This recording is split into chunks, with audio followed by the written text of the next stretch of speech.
Hello everyone. ये देखिए, ये क्वेश्चन कहता है कि two parallel long current carrying wire separated by distance 2r are shown in the figure. The ratio of magnetic field at A to the magnetic field produced at C is x/7। The value of x is. तो ठीक है, हमको साफ दिख रहा है कि यहाँ पे दो पैरेलल लॉन्ग वायर है, सेपरेटेड बाय डिस्टेंस दिया है अपने को 2r। ठीक है, ratio of magnetic field at A to the magnetic field produce at C, मतलब कि इस पॉइंट पे मैग्नेटिक फील्ड की वैल्यू क्या होगी और इस पॉइंट की मैग्नेटिक फील्ड की वैल्यू क्या होगी, और उसका हमको रेशियो निकालना होगा। तो यहाँ पे एक मेजर फैक्टर काम करेगा आपका क्या, डायरेक्शन। तो देखो, इसमें डायरेक्शन का अपर जा रहा है, तो अब थंब को प्लेस करोगे, ठीक है, और ए पे पॉइंट करोगे तो यहाँ पे जो मैग्नेटिक फील्ड वो डॉट पे आएगी। ठीक है, और इसके कारण भी देखोगे तो इसके कारण भी डॉट पे ही आएगी, मतलब दोनों ऐड हो जाएगा। हाँ, लेकिन हम अगर इस बार को कंसिडर करके सी पॉइंट पे लेंगे तो यहाँ पे इसके कारण जो मैग्नेटिक फील्ड आएगी वो क्रॉस में आएगी, मतलब इनटू द प्लेन आएगी। अगर हम यहाँ बात करेंगे तो यहाँ पे 2i वाले पे, तो इसके कारण भी तुम्हारा मैग्नेटिक फील्ड जो आएगा वो क्रॉस पे आएगा, क्योंकि थंब को प्लेस करो in the direction of current, तो तुम्हारा पाम जो होगा वो शो करेगा direction of the magnetic field. ठीक है, तो अब क्या करते हैं, बिना देरी किए इसको सॉल्व करते हैं। इसको बना लेते हैं खुद से एक बार, ताकि आपको ज्यादा क्लियर हो जाए। ये दो लॉन्ग पैरेलल वायर हो गया, ठीक है, और दो लॉन्ग पैरेलल वायर जो है, एक में जो करंट की वैल्यू वो आई है, एक में करंट की वैल्यू अपने को 2i गिवन है। ठीक है, बीच में पॉइंट ओ हो गया, और यहां से यहाँ जो डिस्टेंस है, मतलब कि यहाँ से यहाँ जो डिस्टेंस अपने को गिवन है वो है 2r। ठीक है, और एक पॉइंट ए है जो बाहर है, और यहाँ से यहाँ पे डिस्टेंस अपने को गिवन है r। ठीक है, और सी पॉइंट, मतलब कि सेकंड वायर का जो डिस्टेंस गिवन है, तो यहाँ से यहाँ पे जो डिस्टेंस है वो भी अपने को r गिवन है। तो हम पहले क्या करते हैं, हम निकालते हैं क्या, एक काम करते हैं, पहले उसको मैच कर लेते हैं ताकि आपको मोर क्लियर रहे कि चल क्या रहा है। देखो, हाँ ये हो गया। अब देखो, अब क्या करना है, अब ये करना है कि मैग्नेटिक फील्ड एट पॉइंट ए निकालता है। अब कहीं ना कहीं ये इनफाइनाइट वायर है, क्वेश्चन में गिवन है दो लॉन्ग वायर, तो आपको मानना पड़ेगा इनफाइनाइट। तो बी, पहली बात यहाँ आपको फॉर्मूला बता देता हूँ कि B infinite, infinite long wire जब भी होते हैं तो उसके कारण जो मैग्नेटिक फील्ड की वैल्यू होती है वो होती है mu naught I upon 2 pi r. ठीक है, तो इसी फॉर्मूला को यूज करके हम दोनों वायर लगाएंगे। ठीक है, तो ये मैं मान लेता हूँ वायर वन, ये मैं मान लेता हूँ वायर टू। तो इस पॉइंट ए पे एक तो वायर वन के कारण नेगेटिव फील्ड आएगी और वायर टू के कारण नेगेटिव फील्ड की वैल्यू आएगी। ठीक है, अब देखो, तो अगर हम वन के कंसिडर करते हैं तो म्यू नॉट हो गया, आई का वैल्यू अपने पास आई ही है, पहले बार में तो करंट आई दौड़ रही है, और डिस्टेंस अपने पास क्या है, इस पॉइंट ए से यहाँ जो डिस्टेंस है वो है आर, तो इसको एज इट इज आर ही लिख लिया जाएगा।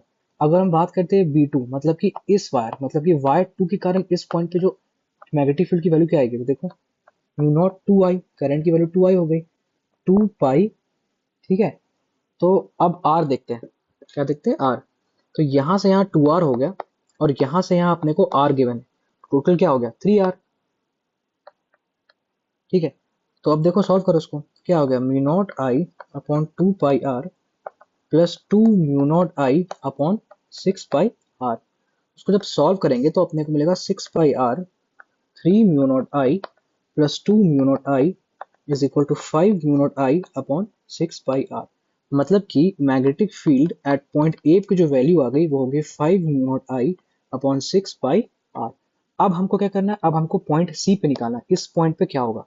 तो अच्छा, एक पॉइंट आप याद देना कि डायरेक्शन की क्या बात करें, जब डायरेक्शन की बात करेंगे तो इस पॉइंट पे तो क्या था, सॉरी सॉरी, देखो इस पॉइंट पे जो भी डायरेक्शन आ रहा था ना मैग्नेटिक फील्ड का, वो सब आउट ऑफ द प्लेन आ रहा था, तो डॉट में आ रहा था।